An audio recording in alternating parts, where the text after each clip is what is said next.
This is section 6, cardiac cycle and valvular heart disease.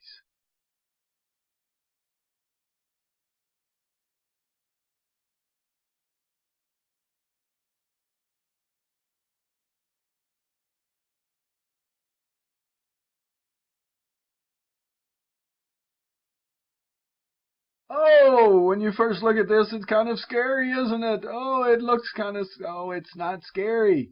This is the Wigger's diagram. This is everything you ever wanted to know about the cardiac cycle, but you're afraid to ask. It's all right here, and very, very high yield for this exam. Okay, now let's start with very basic fundamentals. The heart does two things in systole. It pressurizes and ejects. The heart does two things in diastole. It depressurizes and refills.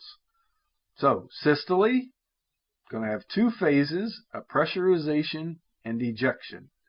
Diastole, we're going to have two phases, a depressurization and a refilling. Notice the panels on the Wigger's diagram. The upper panel is pressure, the lower panel is volume. So pressure, volume during a single cardiac cycle. Now I want to remind you how the valves work. They're going to work based upon pressure differences. If pressure behind the valve is higher than ahead of the valve, then the valve will be open. All right, what do I mean by that? Just think of path of blood flow. So the right atrium is behind the tricuspid valve. What's in front of it? The right ventricle, because that's the path of blood flow. So if right atrial pressure is greater than right ventricular, the valve is open. Now, if the pressure in front of the valve becomes higher than behind the valve, then the valve snaps shut. So if right ventricular pressure is greater than right atrial pressure, the tricuspid valve is closed. And all the valves work the same way. So again, the atria represent behind the AV valves. The ventricles represent behind the aortic and pulmonic valves. They just open and close based upon pressure differences, basic hemodynamics. All right, we're going to start with the first phase of systole, and the name makes perfect sense. It is called isovolumetric contraction. If you look at the top where the arrow is, that's panel 1 on the Wigger's diagram. So here's panel 1. This is going to be isovolumetric contraction. Heart does two things in systole. It pressurizes and ejects. In the first phase, your mind, when you read the word isovolumetric, no change in volume. So this is the pressurization phase. This is the start of systole. And we know this is the start of systole. If we look down at the bottom, there's our EKG. Notice we're at the QRS complex. QRS complex is ventricular depolarization, which initiates the contraction. So you see the QRS complex, and then right as we get that QRS complex, within some milliseconds, we're going to start a contraction. We're going to do the first phase of systole, isovolumetric contraction. Now the lower panel is volume. Since panel 1, running vertically, is the first phase of systole, then the volume right before that, right before the start of 1, has to be in diastolic volume, because we're at the end of diastole, start of systole. That's the transition. So in diastolic volume is illustrated there by the arrow on the graph.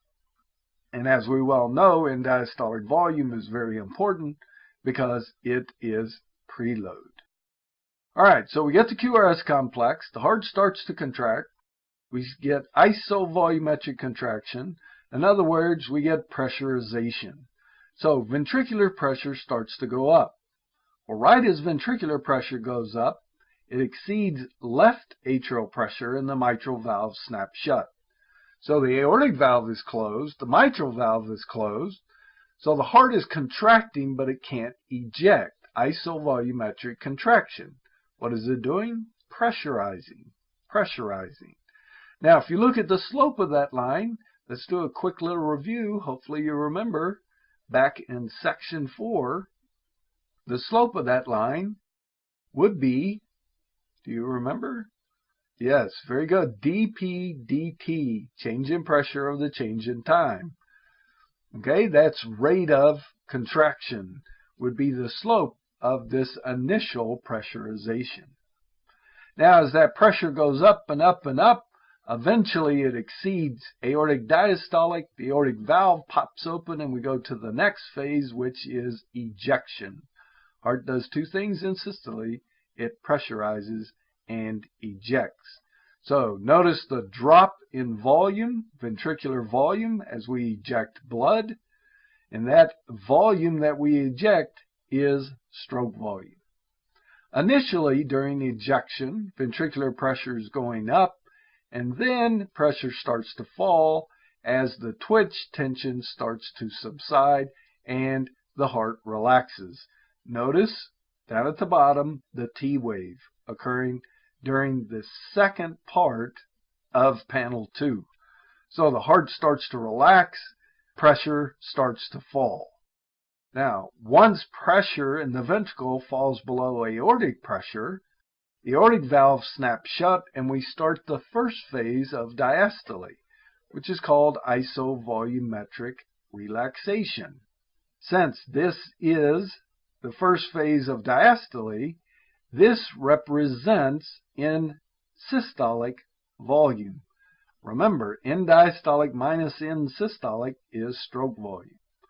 So notice we are rapidly relaxing. The aortic valve is closed. The mitral valve is closed. So we are depressurizing. That's isovolumetric relaxation. You see a slight, what's called a reverberation. So it's a blip up in blood pressure in the aorta. This is called the dicrotic notch. This is a reverberation of pressure in the aorta because the aorta has elasticity.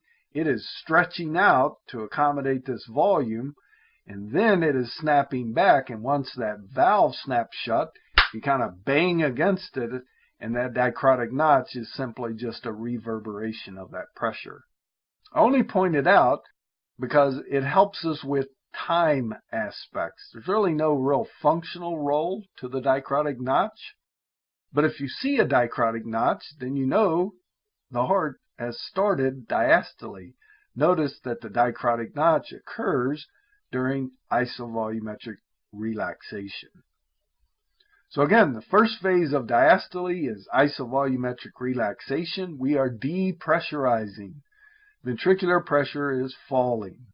Once ventricular pressure falls below atrial pressure, the mitral valve pops open and the ventricle refills. Now, an important aspect for us, this is the filling phase. An important aspect is most of this filling is passive. All right, now we go back to the bottom. We got a purple arrow came in, and you can see that it points to the P wave. The P wave is atrial depolarization. So right after atrial depolarization will be atrial systole. So the very, very first panel, vertical panel, represents atrial systole. Notice that we get a little bit of filling with atrial systole, sometimes called the atrial kick. That is not the major component of filling in the normal heart, especially in young, healthy individuals. Most of the filling is passive. We just have to open the valve. And the blood flows because atrial pressure is higher than ventricular pressure. So most of the filling is passive. Now, we do have instances where atrial systole becomes more and more important for ventricular filling. And that is when the ventricle starts to get stiff. So if I have a stiff ventricle, atrial systole becomes more important. That's that concentric hypertrophy of, say, hypertension or aortic stenosis. Could be a restrictive cardiomyopathy caused by, for example, sarcoidosis. But another example of when atrial kick becomes more and more important is as we age. So very high yield factoid for you. As we age, atrial systole becomes more and more important for ventricular filling. Where does that come into play? What's going to be the big thing for this on step 1? Well, AFib, the arrhythmia AFib. Atrial fibrillation is a non-coordinated electrical activity, so there is no effective contraction of the atrial muscle. And by effective, I mean the atria acting as a syncytium, all the fibers contracting simultaneously to push blood. That doesn't exist in atrial fibrillation. It is a chaotic, hectic, all over the place electrical activity. So there's no coordinated contraction.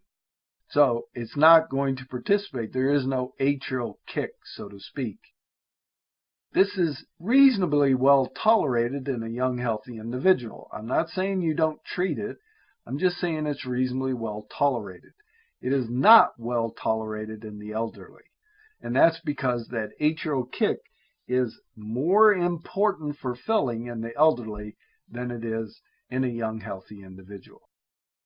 All right, the very last part of this is I want to point out a couple of more high yield points. I just brought in 2 circles on the pressure. Notice, number 1, notice that diastolic pressure in the ventricle goes close to 0. It doesn't in the aorta. Remember, aortic pressure is 120/80. So diastolic is around 80 in the aorta, but in the ventricle, it's 0 or close to 0. That becomes very important if they don't give you a lot of detailed descriptions of a pressure wave. If they just give you a pressure wave on step 1, if the diastolic is going close to 0, then you know it's a ventricular pressure wave. The second circle came at the top or the peak of the pressure. Notice that there is very little difference. Very little difference. The graph shows they're identical. That's not true. There is a slight difference, but it's not big. There is very little difference between systolic pressure in the ventricle and systolic pressure in the aorta. All right, what does that tell us about resistance across the mitral valve? Hopefully you remember your hemodynamics. We have a small pressure drop. That means very small resistance. Very small pressure drop means very small resistance. Big pressure drop, big resistance. Small pressure drop, small resistance. So in the normal heart, the aortic valve offers very little resistance to blood flow. And that's a key point. So that's our Wigger's diagram. We're going to do it again in a little. We'll kind of redraw it on a pressure volume loop in just a moment. Very, very high yield. Don't be scared of this graph. The heart pressurizes and ejects in systole, 2 phases. The heart depressurizes and refills in diastole, 2 phases. And that's what this picture shows. Now, before I leave this is for the left ventricle. It will look almost identical if it were the right ventricle. The only difference would be the magnitude of pressure. Remember that peak systolic pressure in the pulmonary circulation, pulmonary artery pressure is only about 25, so it'd just be the magnitude of the pressures would be less. And of course we would change the names of the valves. Okay, next aspect for step 1 are the heart sounds. Pay attention, listen to the heart sounds. Do these before you sit for the boards. All right, the heart sounds are the sudden closure of the heart valves. This will yield systolic sounds. The valves on the left usually close first, while the valves on the right are first to open. We have 2 basic heart sounds, lub-dub, lub-dub, lub-dub. The lub is S1. This is produced by closing of the mitral and tricuspid valves. They close almost simultaneously. So really you can't pick up a difference with the human ear under normal circumstances. The second heart sound is produced by the closure of the aortic and pulmonic valves. During expiration, this is heard as a single sound. Again, lub-dub, lub-dub, lub-dub. But when I take a breath in, inspiration, this will increase venous return to the right heart and increase output from the right heart, and that will delay the pulmonic component. All right, again, the key is inspiration delays the pulmonic component. And it can be delayed enough that you can hear the difference in time between the closing of the aortic and the pulmonic. So it'll shift from lub-dub, lub-dub to lub-dub-dub, lub-dub-dub, lub-dub-dub. This is quite natural. This is called physiologic splitting of the second heart sound. But again, it's inspiration that causes it because inspiration delays the pulmonic component. That's the key. So those are two main heart sounds, S1 and S2. Here's kind of a pictorial aspect to look at the idea of the first and second heart sounds. Again, S1, you don't hear a split. You don't hear a difference, so you only hear it as one sound. The second heart sound can be subdivided into A2, P2, A for aortic, P for pulmonic, 2 for second heart sound. As we described on the previous slide, on expiration, you can't hear the difference. But with inspiration, you delay the pulmonic component, and now you can hear 3 different sounds. So again, you go from lub-dub, lub-dub, to lub-dub-dub, lub-dub-dub, lub-dub-dub. That's called physiologic splitting. Now this can get widened by pulmonic stenosis or right bundle branch block. If you have a fixed split, so notice the middle panel, the fixed split. So it doesn't matter if it's inspiration or expiration. The split is fixed, it is not influenced by a respiratory cycle. Then think potentially atrial septal defect. That's going to be your most likely answer. Now, notice the bottom panel. This is what we refer to as paradoxical splitting of the second heart sound. Now, in this person, notice that the pulmonic component is closing before the aortic. And you can hear that on expiration. So in expiration, you hear lub-dub-dub, lub-dub-dub. But then you ask the patient to breathe in, and the split goes away. Now we know that inspiration delays the pulmonic component. So the split going away with inspiration is telling us that in this patient, the pulmonic is closing before the aortic, because it's the pulmonic that gets delayed and the split goes away. Since I have a split in expiration but not inspiration, this is referred to as paradoxical splitting. A couple of things to look for that can cause that. For step 1, left bundle branch block and advanced aortic stenosis. All right, S1 and S2 are our main heart sounds, but there are also a couple of more. Third heart sound is called S3. This occurs right after opening of the AV valve. So this is where we're getting rapid ventricular filling. This is normal in children and young adults.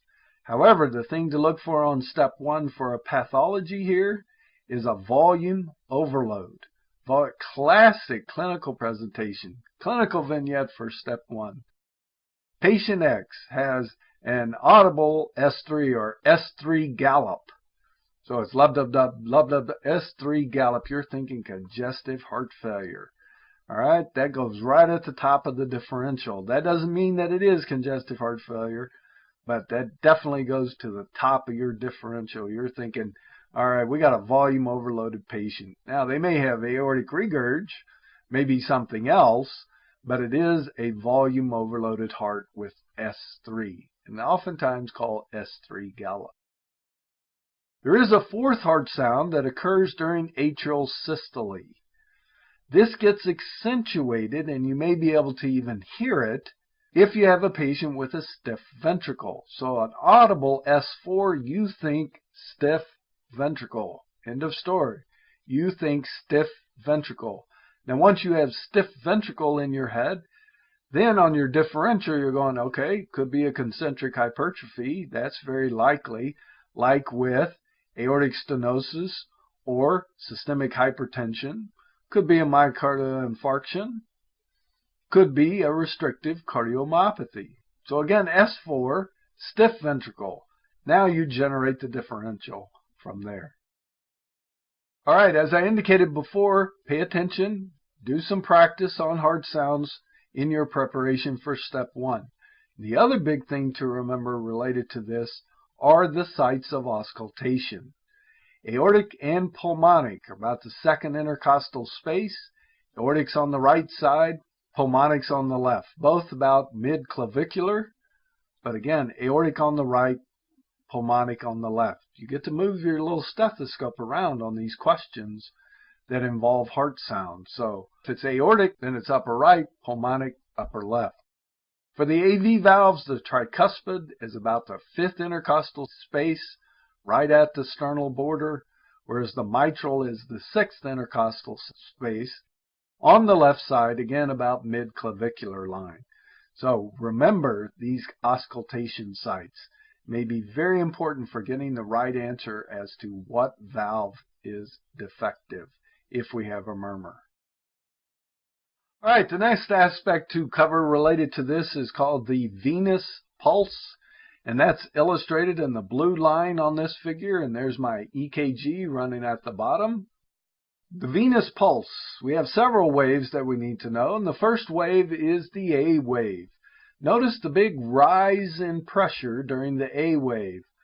Pay attention to your EKG down at the bottom. This is occurring right after the P wave. So the A wave represents the increase in pressure during atrial systole.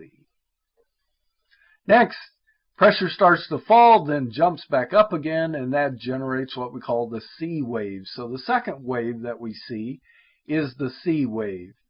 And this is thought to be mediated by bulging of the tricuspid valve. Now let's back up. Remember, this is a venous pulse. Could also be called a right atrial pulse. So we're on the right side of the circulation. So the direct valve we're looking at, first valve, is tricuspid. Now whether it technically bulges or not is not that important. Bottom line is we are contracting the right ventricle, snapping that tricuspid shut, and so there is a little bit of pressure reverberation back into the atria. That's the C wave. Next is the X wave. Notice that this is a fall in pressure. As the atria relax, pressure goes down, which hopefully makes sense. We have a little chamber here. We relax the muscles and the pressure falls. Then pressure begins to rise, and that is the V wave. This is associated with the venous return that is occurring during systole of the ventricle. Notice that the V is occurring during the very last part of systole and during isovolumetric relaxation. So we're not moving blood into the ventricle, it's just pooling up in the atria. That's what causes the rise in pressure. Next is a drop in pressure called the Y descent. This indicates the opening of the tricuspid valve. This drop in pressure is because we are now translocating blood from the atria into the ventricle. So pressure is dropping as that blood moves. So those are our waves, A, C, X, V, Y. A, C, X, V, Y. This is the terminology. Now let's talk about pathologic correlates on the next slide. Okay, now that we've discussed and gone through in detail the normal wave, now let's look at the big 3 pathologies to look for on step 1 for a venous pulse alteration. The first is AFib. Notice there is no rise in pressure, so effectively there's no A wave. Second big characteristic, notice that there's not a steep X descent. So there's not a big drop in pressure during atrial relaxation. And that's because with AFib, we have no A wave because we do not have a coordinated atrial systole or atrial contraction. And the atria aren't really relaxing either. It's just an uncoordinated electrical activity. So it's not a coordinated contraction, and it doesn't really relax. So no A wave, rise in pressure during atrial systole. That's the A wave. We don't see that in AFib because there is no coordinated contraction. The atria don't really relax. The right atrium's not going to relax in AFib because it's just got this continuous uncoordinated electrical activity. So that's the key characteristics to look for AFib. Now, for tricuspid regurg, we have a normal looking A wave, so the atria are contracting, but there's where it ends. That's the big difference. Notice where it should be dropping and then coming back up for a brief C wave, the C wave's gone, and in fact, pressure continues to rise when it should be falling during X. And notice this very, very high pressure at the end of the V. So we are reversing the pressure. Should be going down during X. But no, we have tricuspid regurg, so blood is coming back into the atria. So the atria are filling up with blood, and as a consequence of that, as a result of that, that pressure goes way up. Then notice, because we have a very high pressure at V, we have a very steep, wide descent. Now, if you get an abnormal venous pulse on the step exam, hopefully you'll get tricuspid regurg. If you do, you go, oh, thank you. Yeah, because notice, it doesn't look anything like normal. And in fact, it doesn't even resemble AFib or tricuspid stenosis, either of our other two abnormalities. This one is totally different.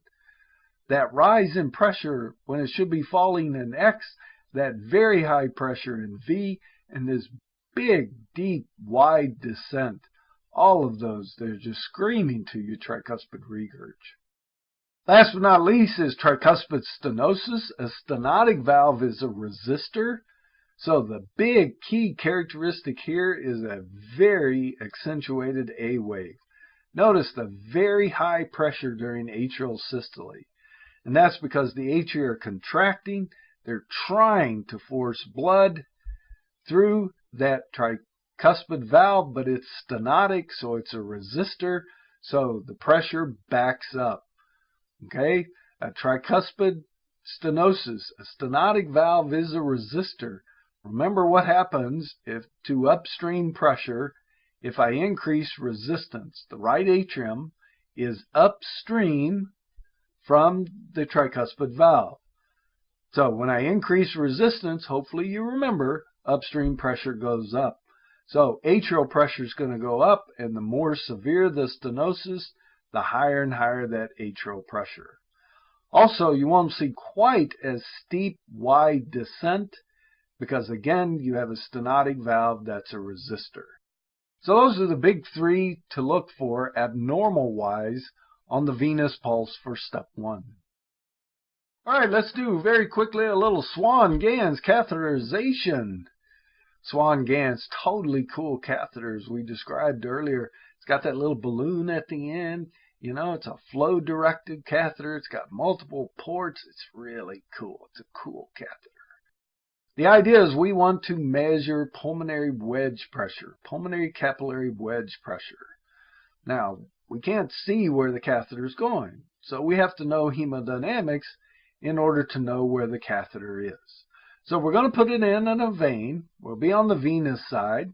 So if we look at the graph, we have pressure on the Y, time on the X. Initially, pressure is pretty low, and there's not much pulsation. Okay, Swan-Ganz is not a kind of catheter that we utilize to really, if we want to get a good fidelity recording of a venous pulse, it's not the best. And the venous pulse is not that big of pressure change to begin with. So you notice that you have pretty constant pressure that's pretty low. Now, right at point A, notice we see a rise in pressure, drop, rise, drop, rise, drop. We are seeing systole and diastole. So that means we went across the tricuspid valve. The tip of the catheter is now in the right ventricle. Now, at point B, notice what happens.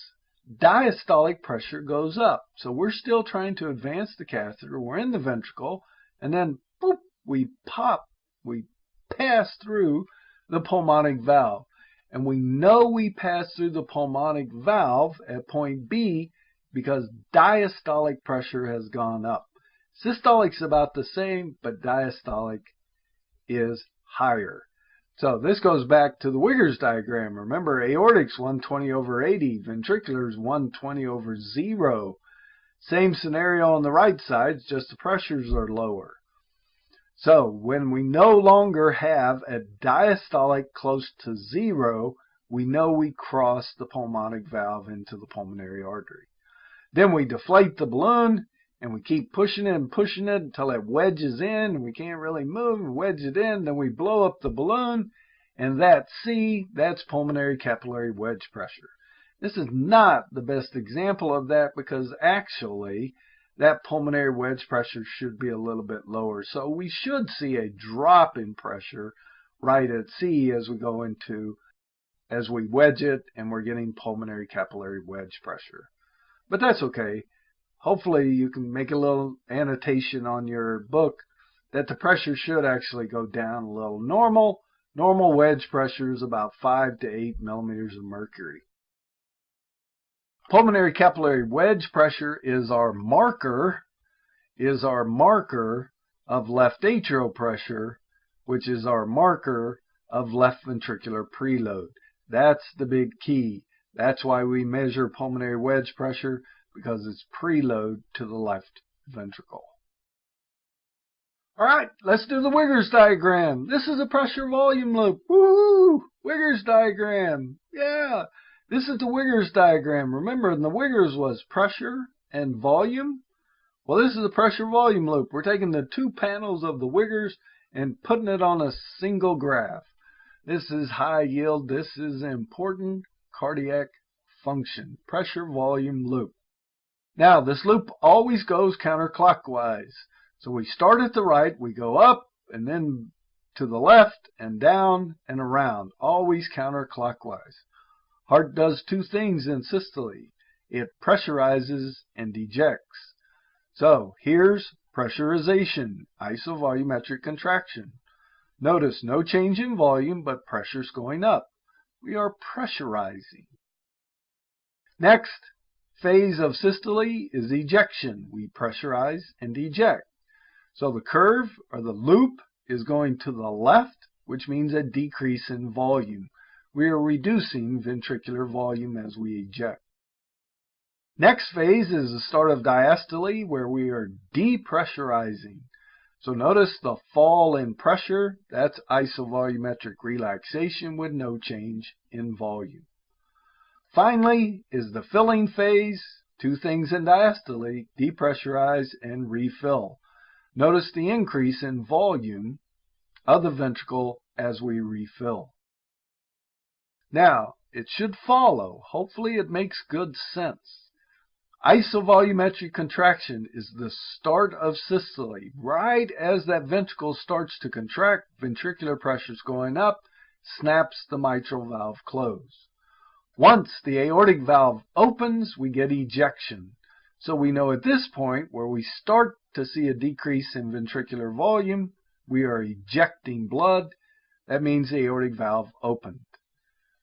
Systole ends and diastole begins when the aortic valve closes. When the aortic valve closes, the ventricle starts to relax. That's isovolumetric relaxation. There's the drop in pressure. Next phase of diastole is filling, which begins with an opening of the mitral valve. So even if this weren't labeled, hopefully you could work your way through this and know when the valves open and close. When pressure's going up, there's no change in volume. The first thing that happens is the mitral valve snaps shut. So the aortic and the mitral are closed. That's why there's no change in volume. Ejection begins with an opening of the aortic valve. Ejection ends, diastole begins when the aortic valve closes. So the aortic and mitral are closed. pressure falls, that's isovolumetric relaxation. And filling begins when the mitral valve opens. As far as the x-axis and volume, the key points, end diastolic and end systolic volume. End diastolic would be right at the start of systole. And remember, the start of systole is isovolumetric contraction. So that volume, right as we start to increase pressure, is end diastolic volume. That volume, right as we start to decrease pressure, remember, the drop in pressure, isovolumetric relaxation, is the first phase of diastole. So in other words, right at the end of systole. So that volume where we see isovolumetric relaxation is end systolic volume. And remember, end diastolic minus end systolic is stroke volume. So stroke volume is very easy to pick up on the pressure volume loop because it is just how wide the loop is.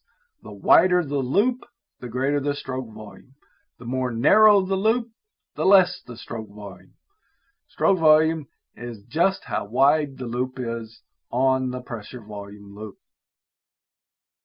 Alright, pressure volume loops, ventricular function. Here are some key things for you to hone in on.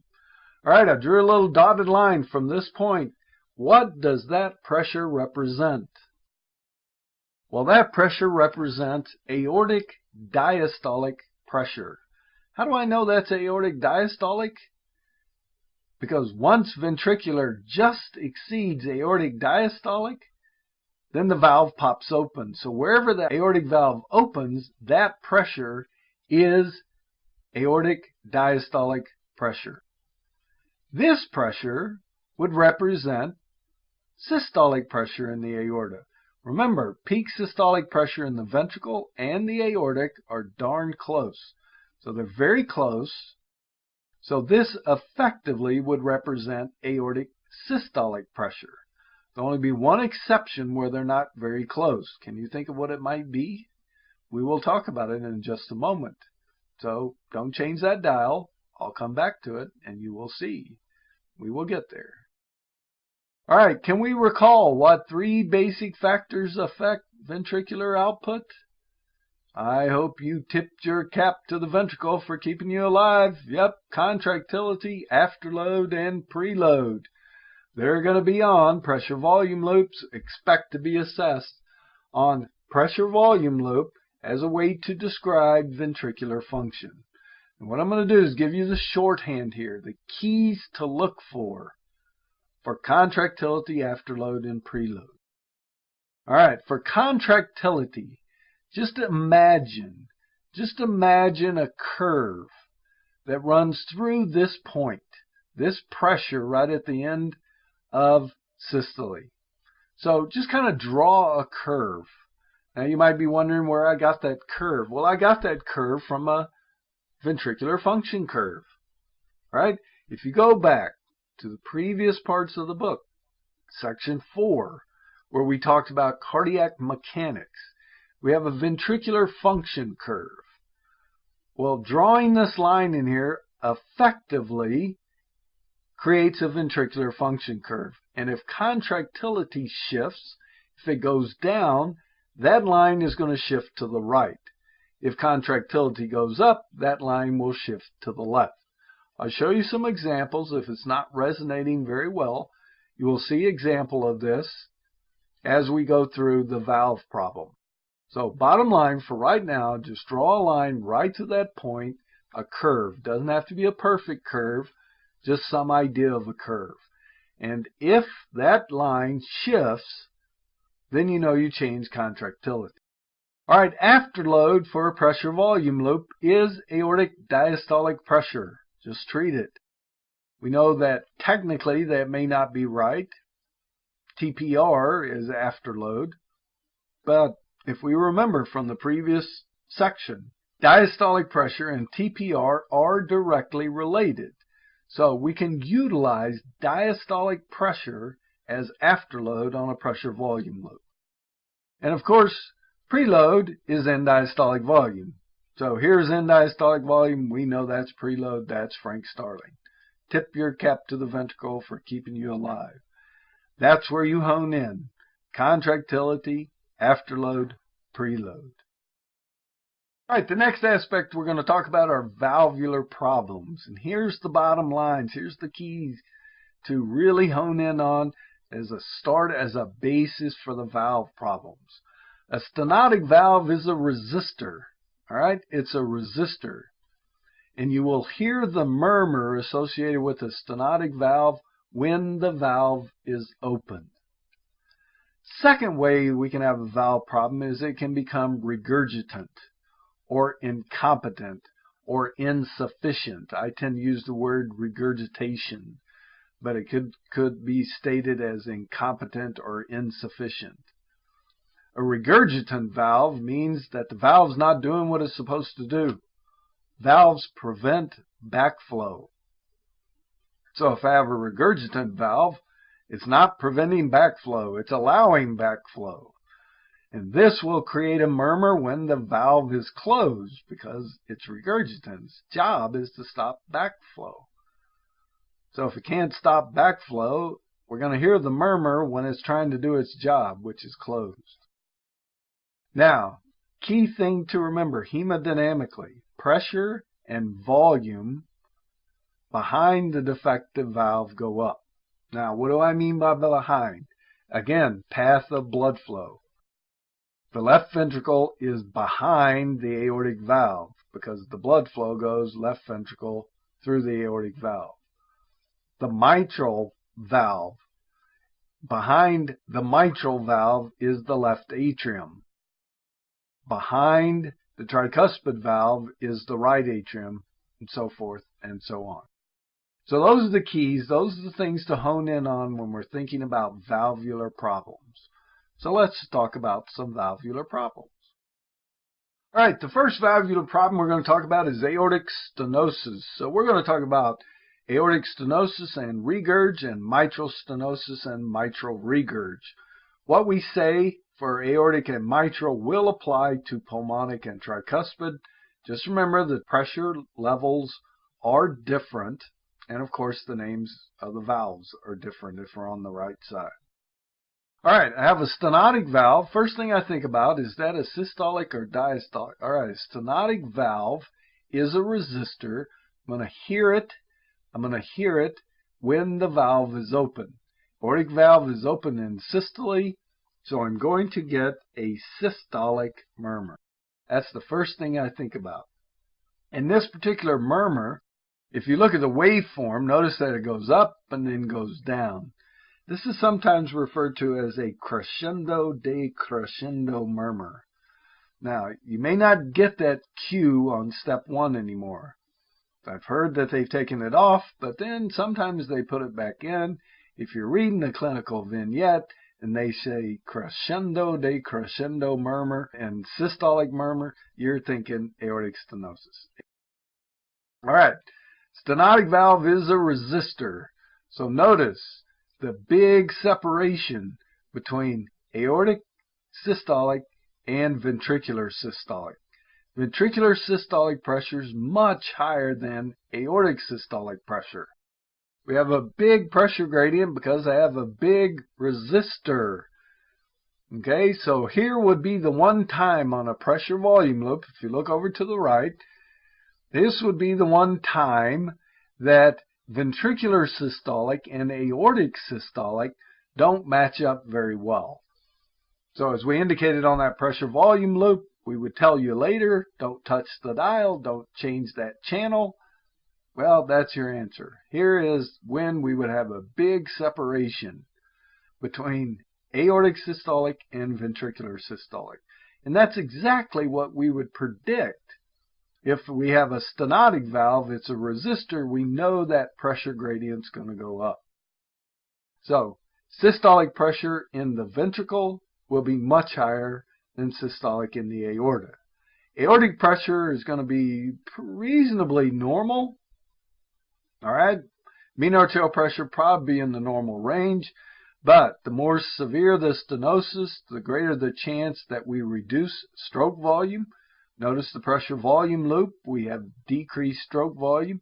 If so, then systolic in the aorta is going to tend to go down a little, and that pulse is most likely going to be less. Because remember, pulse pressure is directly related to the stroke volume. Okay? Notice the high diastolic pressure on the pressure volume loop. So this indicates an increased afterload. Remember that diastolic is what we called afterload. A stenotic valve is an elevated afterload. All right? Big increase in afterload. What kind of hypertrophy do we get with an afterload increase? Oh, hopefully you said concentric hypertrophy, that bad hypertrophy that we discussed in a previous section. If you did, awesome job. This is a big increase in wall thickness. And if I get a big increase in wall thickness, but I don't increase the chamber size, then I reduce function. Now, big increase in wall thickness, that's diastolic dysfunction.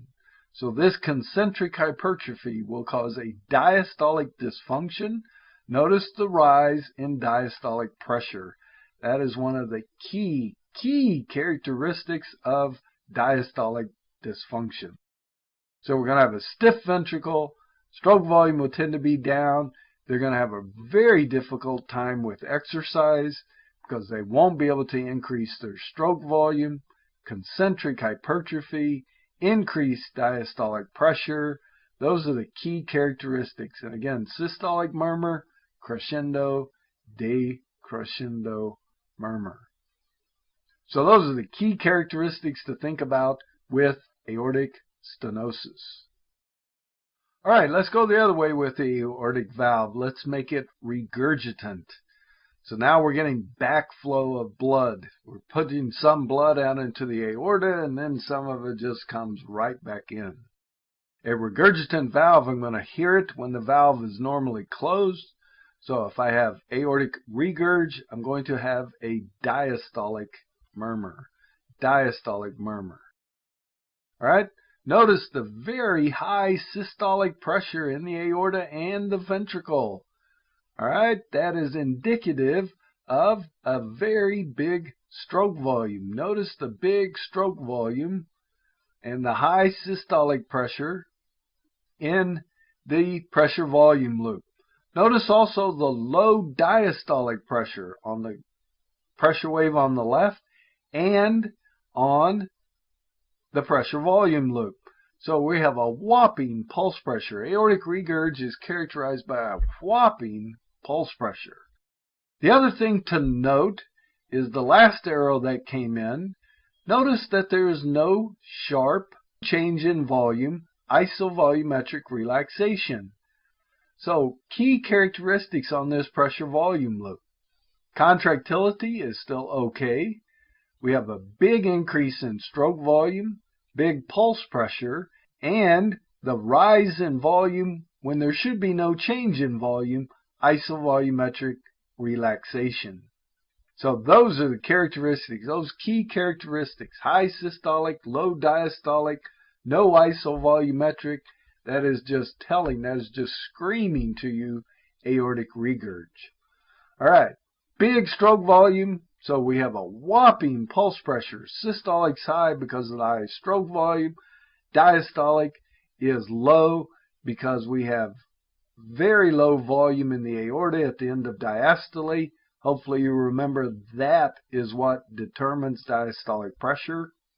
Well, we're going to have a very low volume there because it's two exits, no waiting. We put blood out into the aorta. Some of it goes to the periphery, but some of it can just jump right back into the left ventricle. So two exits, no waiting, very low diastolic. So again, this is going to create a whopping pulse pressure. And so you can often feel that. So you're feeling a pulse, and you feel this sudden rise, and then boom, all of a sudden it's gone. Just suddenly goes away. So quick ride, and then boom, gone. Big pounding pulse. Very characteristic of aortic regurg. This is a great example of a volume overload. And hopefully you remember the type of hypertrophy with a volume overload. Yeah, you got it. Excellent. Eccentric hypertrophy. So this is causing an eccentric hypertrophy, which is not a big increase in wall thickness. Okay, so it's not getting that stiff, but it is a volume overload and it will hypertrophy some. So those are your key characteristics of aortic regurg. Don't forget that big pounding pulse.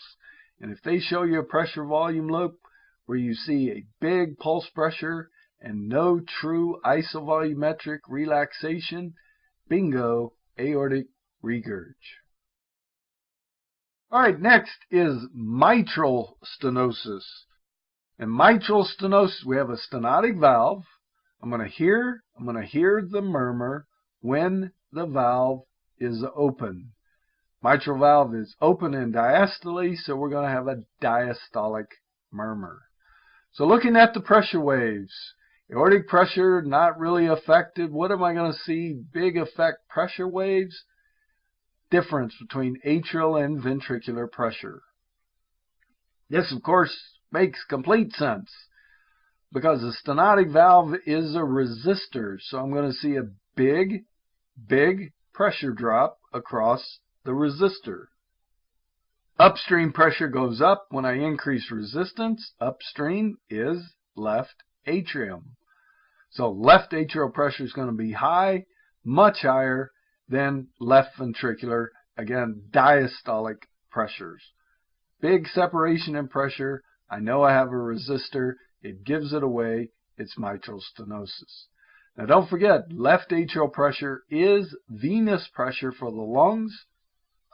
So this rise in left atrial pressure, we start worrying about pulmonary edema because of the rise in pulmonary capillary pressure.